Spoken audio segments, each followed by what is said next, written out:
Being able to get up in front of a crowd of strangers and speak with confidence and persuasive ability frustrates the vast majority of people because they don't feel they can do it.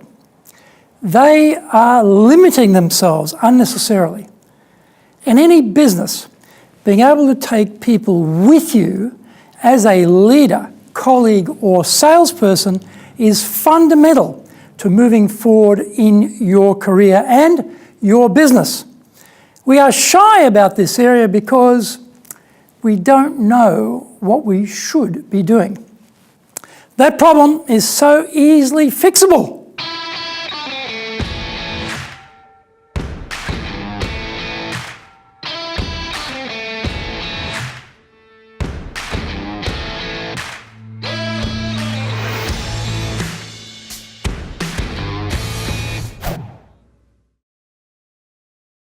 Welcome back to this weekly edition, every Tuesday of the Cutting Edge Japan Business Show. I'm your host, Dr. Greg Story, President of Dale Carnegie Training, and we are bringing the show to you from our High Performance Center in Akasaka, in Minato-ku, the very business heart, the very business center of Tokyo. Well, where is this cutting edge I refer to? For all of us, the quality of our people is the cutting edge for success in Japan. In this show, I will stimulate your thinking about ramping up your business, bring you insights from the best training organization on the planet, provide you with the highest quality Japan information, motivate you to motivate yourself and motivate those around you, help you to shoot the lights out at results time. I don't want to just help you to succeed in your business. I want you to dominate. Before we get into this week's topic, here is what caught my attention lately. More than 20% of Japan, or an area slightly bigger than Denmark, has no readily contactable owner. By 2040, this is expected to grow to a scale bigger than the Irish Republic. The annual economic cost by 2040 of this inability to use the land is estimated at 180 billion yen, or about 1.6 billion US dollars. This unused land doesn't get taxed, has very difficult to have to maintain it, so there are more and more cases of people begging for someone to take the land off them for free. Heirs to worthless parcels of land don't want to register them because they want to avoid paying taxes. In my own case, I was offered a beautiful house up in the mountains for 1 million yen, which is around about 10,000 US dollars. It would have made a wonderful summer retreat from the humidity of Tokyo. I didn't go for it because of the maintenance costs and the taxes it would have generated for me. I would also have been stuck with it because no one else would want it. So if you would like some free housing in Japan, the timing has never been better. And in fact, it will only get better as the rural population rapidly declines. This is episode number 24, and we are talking about to be good, you have to be clear. それでは行きましょう. So, let's get going. Public speaking throws up many fears and challenges for all of us. As part of High Impact Presentations Training, one of our public speaking courses, we have been surveying the various participants for the last 4 years about the types of things they most want to improve. The most common request from both Japanese and English speakers is to be clear when presenting. What do they mean by clear? The speakers want their message to get across to the audience, to be easy to follow, to have some impact from their efforts to get up in front of others and speak. This is not easy, mainly because we keep snatching defeat from the jaws of victory. There are some errors we make which kill our ability to communicate with the audience. Here are some critical factors to make sure that situation never occurs. Firstly, we should describe what is the purpose of our talk. Is it to entertain people, so they leave feeling warm and fuzzy about us and our organisation? Is it to convince them or to impress them that our organisation is reliable and trustworthy? Is it to persuade or inspire them to take some action that we are recommending? Is it to just inform them of some recent data or information that is relevant to their industry? We need to be crystal clear about what we are trying to do with our talk before we even worry about the design, production, and delivery. Secondly, we need to thoroughly investigate beforehand just who we will be talking to. What is the generational mix, the age demographic, male, female split? Are they experts, amateurs, dilettantes, critics, supporters, potential clients, etc.? We need to pitch our talk at the right level for the audience. No dumbing down to the exceedingly well-informed, insulting them at every turn. We don't want to be an acronym heaven dweller or a specialist jargon snob, baffling the punters completely. We need to gauge our listeners' level of comprehension and make sure we are talking to them at their level of expertise. Thirdly, we should rehearse our talk before we give it. Sounds straightforward, doesn't it? Except that hardly anyone does this. In sales, we always advise never practice on the client.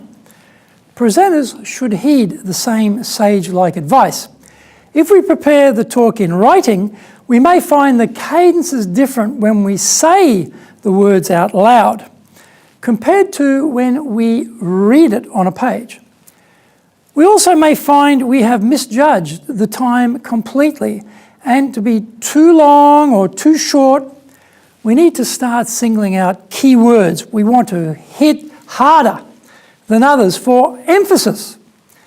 Speaking in a boring monotone is one of the most common errors of non-professional, non-competent speakers. Some Japanese speakers have complained to me that they are at a disadvantage, permanent disadvantage with public speaking because the Japanese language is a monotone, non-tonal language. True, it lacks the tonal variety of English, but there are two simple changes we can make when speaking Japanese to break out of the monotony.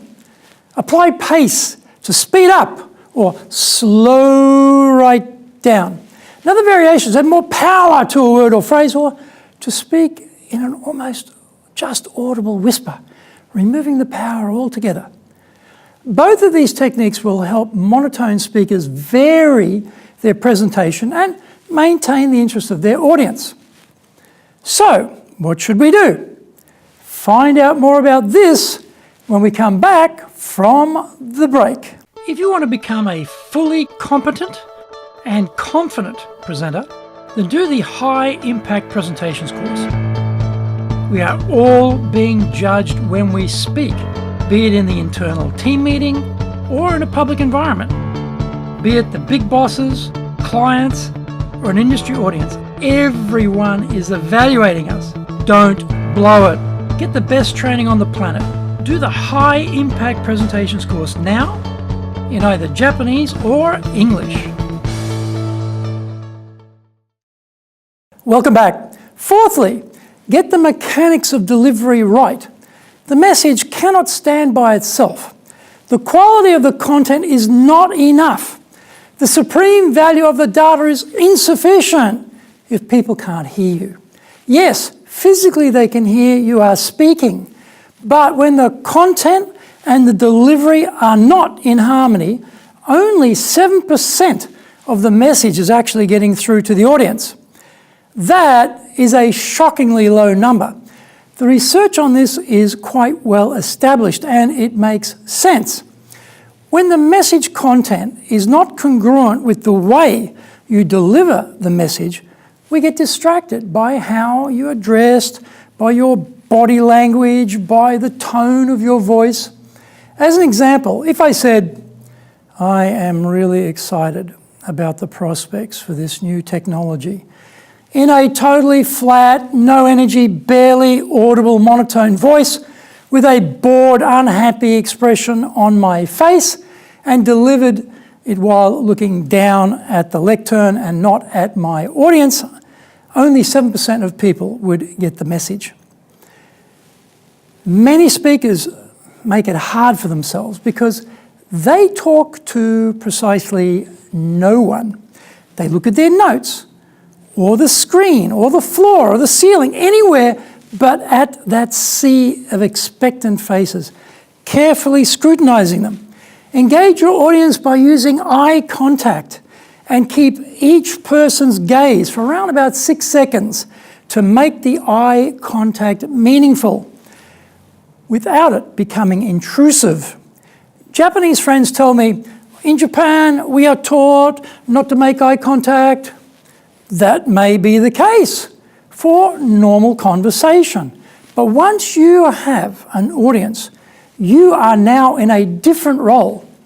We need to step it up if we want to have the audience buy what we are saying or to keep interest in our message. This is where making eye contact for 6 seconds works so well.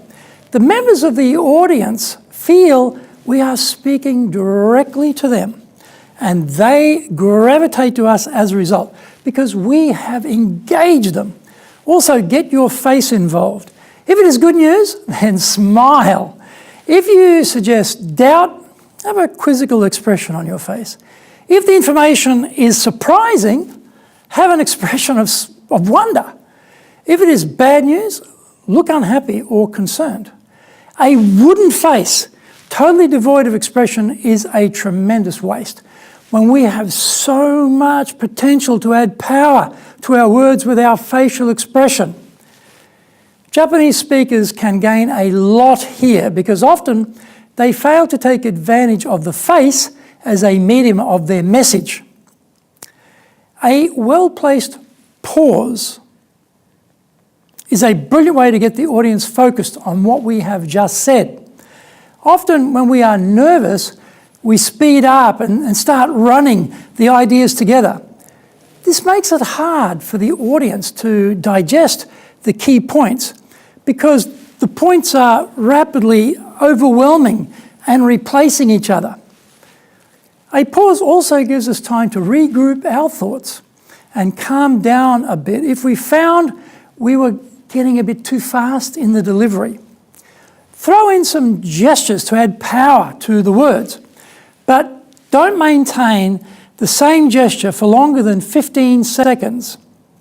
Utilize your palms so they can be seen by the audience. Don't hide them behind your back or lock them up protecting your groin or keep them hidden away in your pockets. This is the classic refuge of my fellow Aussie executives. They don't know what to do with their hands, so they slip it in the pocket.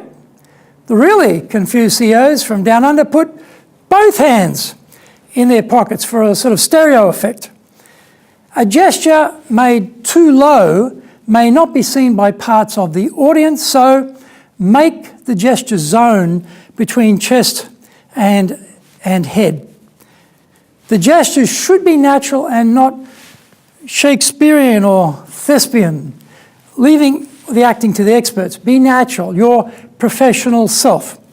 When we know why and who we are speaking to, when we get voice, face, and hands working in unison to add strength to what we are saying, we get 100% of our audience clearly absorbing our message. It is quite clear what we have to do. And here are some action steps. Decide what is the purpose of your presentation at the very start and be clear about it. 2, carefully investigate who you'll be talking to. 3, rehearse like crazy and before you get up in front of an audience. And 4, be a legend on the mechanics of presenting. Keep pushing hard with us here at the Cutting Edge Japan Business Show. Subscribe on YouTube. Share it with your family, friends, and colleagues. And become a regular. Thank you for watching. And remember to hit the subscribe button. Our website details are on screen now, japan.dalecarnegie.com. It is awesome value, so check it out. In episode 25, we are talking about no credibility, no sale. Find out more about that next week. So, yoroshiku onegai itashimasu. Please join me for the next episode of the Cutting Edge Japan Business Show. Until then, create seriously massive levels of success. We are here to help you do that. Dale Carnegie Training Japan has only one direction for you in mind and your business, and that is up.